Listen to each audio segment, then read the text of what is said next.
윤창현 위원장님, 네. 지금 이렇게 이제 언론과 방송에 대한 중립성, 공정성 혹은 뭐 외압 논란들이 이어지고 있다 보니까 언론 노조에서 관련한 입법 청원을 하고 있다면서요? 그렇습니다.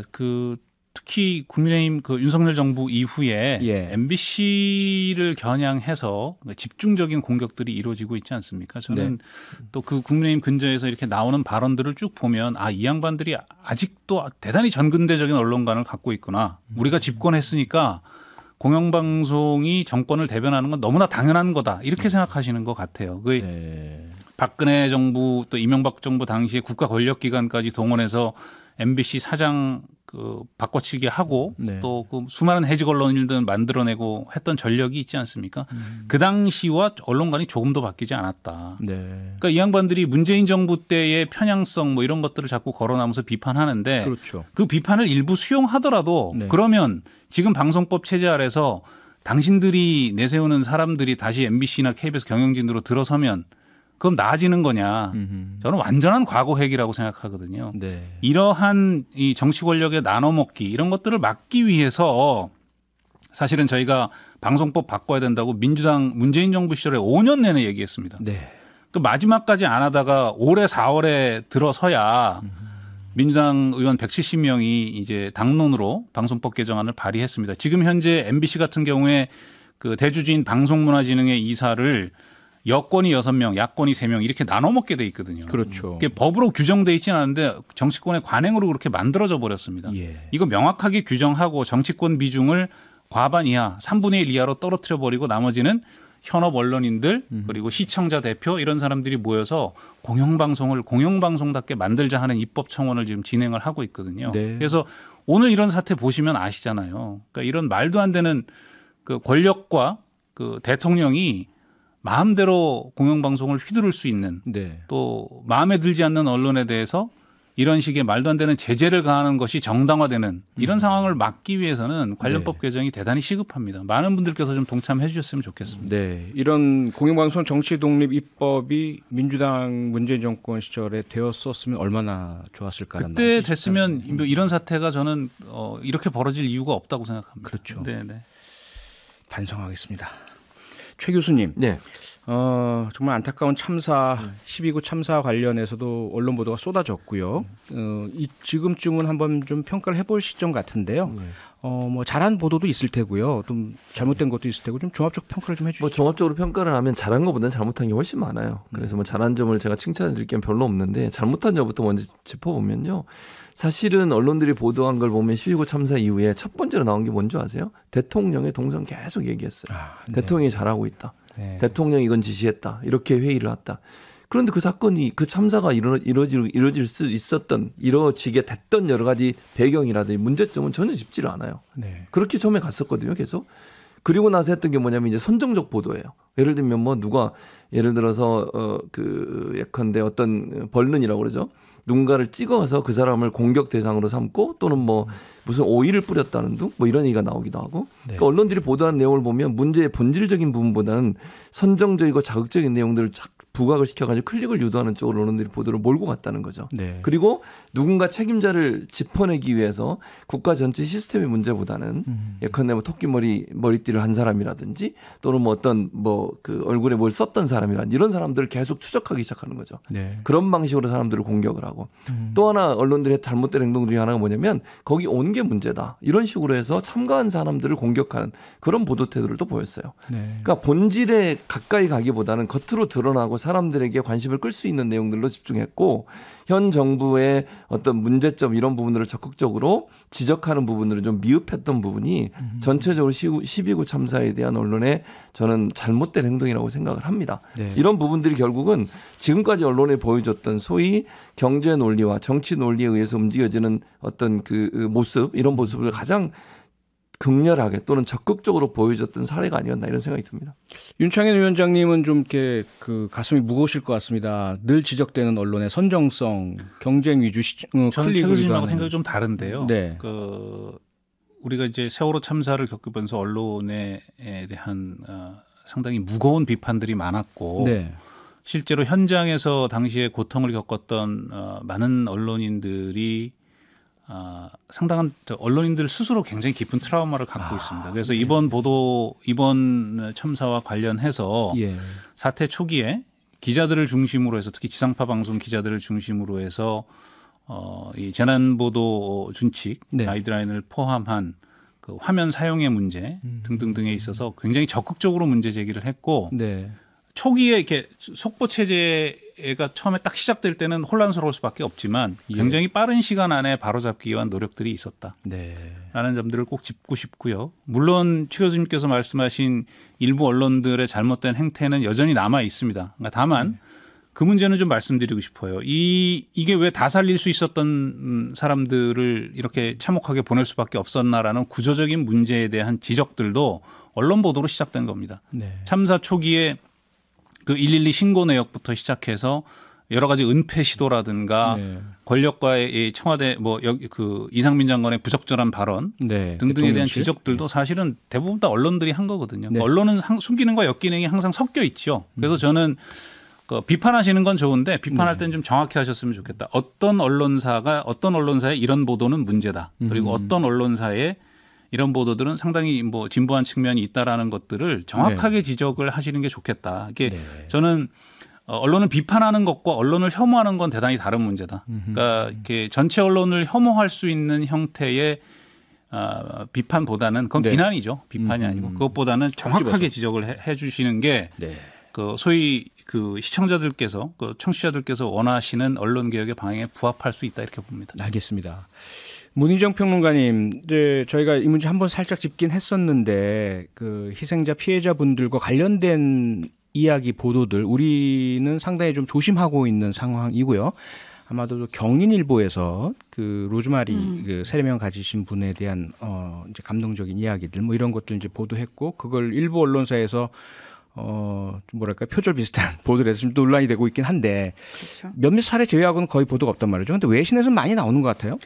외신에서는 사실 그 교수님 말씀하신 것처럼 그 원인이 된 구조적인 문제, 시스템적인 문제들을 지적을 하면서 동시에 이제 했던 게 실제로 이제 피해를 당한 사람들의 이야기와 관련된 것들이 좀 많이 나왔어요. 그래서 뭐 당시 처참했던 그리고 가슴 아픈 상황을 있는 그대로 영상으로도 많이 이제 내보냈는데 뭐 유류품 같은 것과 관련된 영상이라든지 사진들을 많이 올리기도 했고요.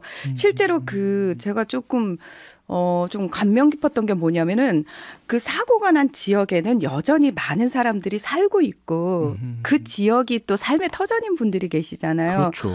그분들의 삶과 관련된 이야기를 이제 굉장히 세세하게 이렇게 했더라고요. 그러면서 이 사람들이 앞으로 이 삶을 어떻게 이어갈 수 있을 것인지에 대한 얘기도 했고요. 그리고 이제 이번에 워낙 외국인 사망자라든지 희생자 분들이 좀 많다 보니까 그분들과 관련된 얘기를 안 할 수가 없어서 특히 이제 그 본인들의 나라의 문제잖아요. 그래서 그런 분들과 관련된 이야기라든지 또는 뭐 이번에 그 미국인이 2명이 이제 사망을 하게 되는데 그중에 한 분의 아버님이 굉장히 이제 많이 힘들어하시고 속상해하시면서 인터뷰를 조금 하셨는데 우리 언론과도 하고 미국 언론과도 했는데 한국 정부에 엄중히 책임을 묻겠다 이런 얘기도 했었고요. 그리고 저는 제일 가슴 아팠던 게 당시 그 현장에 있었던 많은 사람들의 인터뷰를 굉장히 많이 담아줬어요. 그러니까 실제로 어떤 걸 느꼈고 그리고 그 이후에 그들이 어떤 걸 느끼고 있는지에 대해서 그래서 굉장히 그러니까 뭐 많이 나오는 게 아니에요. 개수로는 많이 나오는 게 아니라 그냥 꾸준히 계속 관심을 가지고 이야기가 나오고 있는 것 같습니다. 그것과 더불어서 우리 언론 보도에 나오는 내용들도 다 업데이트를 해줘요. 그래서 외신들이 참 좋은 게 뭐냐면은 뒤에 설명을 쫙 계속 붙여줘요. 네. 윤창현 위원장님. 우리는 이제 이런 참사가 발생하거나 그러면 언론이 취재 보도하면 왜 그 피해자 희생자 괴롭히고 가서 취재까지 하고 그러느냐라는 일각에서 비판도 나오고요. 그런데 이렇게 또 외국에서는 또 자세하게 희생자 피해자들 이야기가 보도가 되고요. 이 상황들을 어떻게 보고 계세요? 저도 사실 생각이 좀 정리가 덜 됐는데요. 되게 어려운 문제라고 생각합니다. 어렵죠. 왜냐하면 또다시 세월호 참사 얘기를 하지 않을 수 없는데 그 당시에 이 권력에 의한 이 참사의 성격 규정 뭐 순수한 유족, 뭐 그렇지 못한 유족, 뭐 외부 개입 이런 잣대들을 들이대서 이것들을 정치적으로 갈라치고 공격하는 아주 그 폐륜적인 행태들이 만연했었습니다. 거기에 일부 언론들이 굉장히 적극적으로 우리가 소위 보수 언론이라고 비판하는 그런 언론들이 적극적으로 가담했고 그 당시에 MBC가 가장 적극적으로 그런 짓을 했었습니다. 권력에 장악당했던 그 당시 권력에 장악당했던 MBC가 지금 이제 국민의힘에서 지금 MBC 공격하는 사람들이 지금 그때 생각을 좀 하셨으면 좋겠어요. 자기 반성 한 번이라도 했으면 그런 소리 못 합니다. 얘기가 좀 옆으로 샜는데 늘 딜레마입니다. 그러니까 그 당시에 참사에 대한 트라우마를 언론계도 갖고 있기 때문에 이번에 그 당시처럼 그렇게 우리 유족들의 아픔을 건드리면서 취재해도 되는 건가라는 깊은 고민이 사실 언론계 내부에 저는 있었다고 봅니다.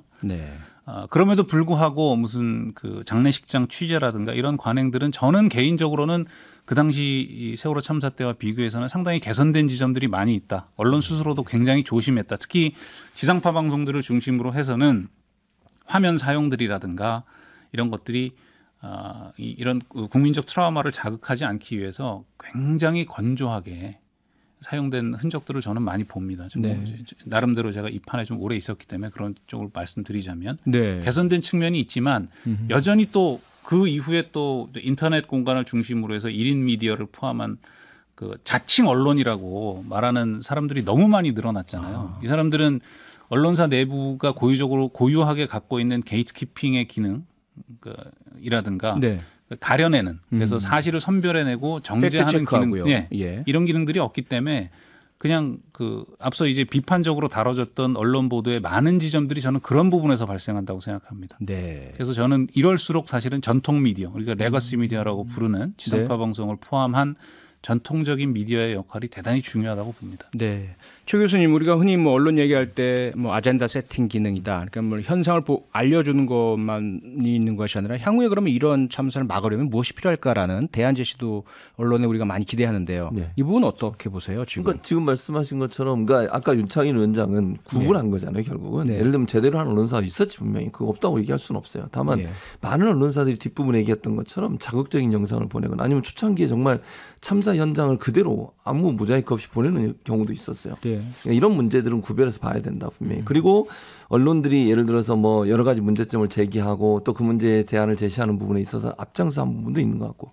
지상파 방송사 특히 이제 그 KBS, MBC, SBS 이런 지상파 언론사들은 많은 부분 세월호 이후에 많은 부분 바뀐 부분이 있어요 분명히. 그러니까 예전에 그렇게 막 과격하게 정말 다른 사람의 감정적인 부분을 전혀 고려하지 않고 보도했다가 이번에는 그게 많이 바뀌었죠. 대신 문제는 그 위에 생긴 많은 언론사들이 그런 부분을 따라하지 않는다는 거예요. 그게 이제 아직도 문제라고 보여지고 그래서 저는 이런 문제의 대안들을 어떻게 그럼 언론들이 제시할 거냐 하는 문제거든요. 그러니까 문제를 지적하고 그 문제의 지적 이후에 전문가들이나 아니면 그 분야에서 열심히 일했던 분들을 좀 인터뷰도 하고 아니면 해외 사례 좀 분석하고 이래서 깊이 있게 앞으로 이런 문제가 발생하지 않게 해서 어떤 부분을 우리가 준비해야 되느냐 하는 부분에 대안도 제시해야 된다. 물론 언론이 모든 걸 할 수 있는 건 아니에요. 기사도 꽤 많더라고요. 그렇죠. 대안 제시 참 그러니까 그런 대안 주변에서. 제시를 통해서 국회든 아니든 뭐 정부든 이런 기관들이 올바른 대안을 제시할 수 있도록 하는 일정 부분의 정보를 제공하는 역할 그것도 언론이 필요하고 국민들도 알아야 돼요 사실은. 그래야 국민들도 요구할 수 있는 거니까 국민을 일정 부분 그런 정보를 통해서 알리고 또 그런 여론이 형성될 수 있도록 하는 그런 역할을 언론이 해야 된다고 생각합니다. 문희정 평론가님 시간이 얼마 이제 많이 남진 않았는데요. 그 외에 이번 주에 우리나라와 관련된 외신 눈여겨볼 만한 게 뭐가 있을까요? 이 천공과 관련된 외신 보도가 나왔어요. 프랑스 주간지 페리스 매치라는 그 잡지가 있는데요. 여기서 이태원 참사 이후 대통령의 측근 영적 멘토가 스캔들을 촉발을 했다라고 얘기를 하면서 실제로 천공이 유튜브를 통해서 한 이야기들과 관련된 보도를 굉장히 상세하게 실었습니다. 그리고 이 천공이라는 사람이 어떤 사람인지 그리고 그 대선 때 당시 윤석열 후보가 손에 왕자를 쓰고 나왔고 그 얘기까지 했어요? 그런 얘기도 나왔고요. 박근혜 정부 시절에 최순실의 이야기까지 다 이야기를 하고 있습니다. 그러면서 이번 사태를 뭐 어떤 식으로 이용해라 이런 얘기를 너무너무 자세하게 해가지고 왜 대선 당시에 그 관련된 보도들 많이 나오지 않았습니까? 외신에서. 그걸 또다시 상기시키는 외신 보도가 시작이 됐다고 보면 되고요. 중국은 아예 이렇게 굉장히 좀 심각하게 천공이 희생을 해도 이런 큰 질량으로 희생을 해야지 우리 세계가 우리를 돌아보게 돼 있다라고 발언을 한 부분과 관련해서 12구 참사 관련된 이야기 말씀이시죠? 예, 굉장히 대대적으로 보도를 했습니다. 그러면서 이태원 참사에 대한 타국 정상들의 추모 움직임을 외교에 이용해야 한다는 취지다. 이렇게 보도를 했고요. 네. 그러면서 이 사람이 1952년생이고 본명은 무엇이고 알겠습니다. 뭐 이런 얘기까지 다 하고 있습니다. 네, 오늘 여기서 마쳐야 되겠네요. 윤창희 위원장님 오늘 특별히 감사드리고요. 최주봉 교수님, 문희정 평론가님 수고하셨습니다. 고맙습니다. 고맙습니다. 네, 고맙습니다. 평일 저녁 6시 5분에 여러분을 찾아갑니다. MBC 라디오 표창원의 뉴스 하이킥.